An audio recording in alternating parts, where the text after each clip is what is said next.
വേനൽ കടുത്തതോടെ ജ്യൂസുകൾക്ക് പ്രിയമേറുകയാണ്. വിവിധതരം ജ്യൂസുകൾ തേടിയാണ് ആവശ്യക്കാർ കടകളിലെത്തുന്നത്. നാരങ്ങാവെള്ളം മുതൽ പലതരത്തിലുള്ള കുലുക്കി സർബത്തുകളും ഇന്ന് വിപണിയിൽ ലഭ്യമാണ്. കൊച്ചിയിൽ നിന്നും അനഘ തയ്യാറാക്കിയ റിപ്പോർട്ട് കാണാം.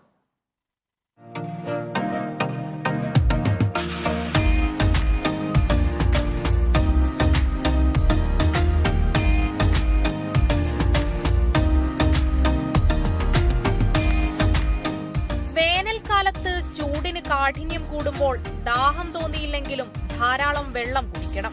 കുടിക്കുന്ന വെള്ളം ശുദ്ധജലമാണെന്ന് ഉറപ്പുവരുത്തേണ്ടതും പ്രധാനമാണ്. സർബത്ത്, തണ്ണിമത്തൻ ജ്യൂസ്, കരിമ്പിൻ ജ്യൂസ്, സംഭാരം എന്നിങ്ങനെ പേരെടുത്തു പറഞ്ഞാണ് ആവശ്യക്കാർ കടകളിലെത്തുന്നത്. ദാഹം തീർത്ത ആശ്വാസത്തോടെ മടങ്ങുമ്പോൾ കൂടുതൽ വിറ്റഴിക്കപ്പെടുന്നതും ഏറെ ഡിമാൻഡുള്ളതും തണ്ണിമത്തൻ ജ്യൂസിനാണ്. ഇപ്പോൾ നല്ല വെയിലാണ്, കഴിഞ്ഞ മാസം മുതൽ നല്ല വെയിൽ, അതുകൊണ്ട് കുറച്ച് നല്ല മൂവിങ് ഉണ്ട്. ജ്യൂസിൻ്റെ കച്ചവടം മോശമില്ലാണ്ട് പോകുന്നുണ്ട്. പിന്നെ ഇപ്പം കുറച്ച് ലോഡ് കുറവാണ്, അതുകൊണ്ടാണ് കുറച്ച് സാധനം ഞങ്ങൾ ഫുൾ ഇറക്കുന്നതാണ്.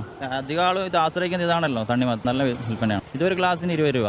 ജ്യൂസുകൾക്കും മറ്റ് പാനീയങ്ങൾക്കും ആവശ്യക്കാരേറിയതോടെ ആപ്പിളിനും ഓറഞ്ചിനും പൈനാപ്പിളിനും എന്നുവേണ്ട എല്ലാറ്റിനും വിപണിയിൽ പൊള്ളുന്ന വിലയാണ്.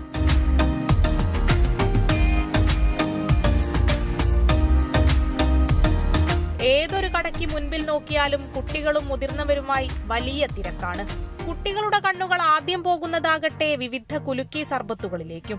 അതേസമയം വേനൽക്കാലത്ത് നിർജ്ജലീകരണ സാധ്യത കൂടുതലുള്ളതിനാൽ മദ്യം, ചായ, കാപ്പി, കാർബണേറ്റഡ് സോഫ്റ്റ് ഡ്രിങ്കുകൾ തുടങ്ങിയ പാനീയങ്ങൾ കുടിക്കാതിരിക്കുന്നതാണ് ഉത്തമം. ഓരോ വർഷം കൂടുന്തോറും ചൂടിന്റെ കാഠിന്യം കൂടുകയാണ്. ശരീരത്തിലെ വെള്ളത്തിന്റെ അംശം നിലനിർത്താൻ ഇത്തരത്തിലുള്ള പല വഴികളും നമ്മൾ തേടേണ്ടി വരും. അതിനായി കടകളിൽ തന്നെ പോയി ഇത്തരം പാനീയങ്ങൾ കുടിക്കണമെന്നില്ല, വീടുകളിലും തയ്യാറാക്കാം. ക്യാമറ പേഴ്സൺ അബു താഹിറിനൊപ്പം അനഘ നരിക്കുനി, കേരള വിഷൻ ന്യൂസ്.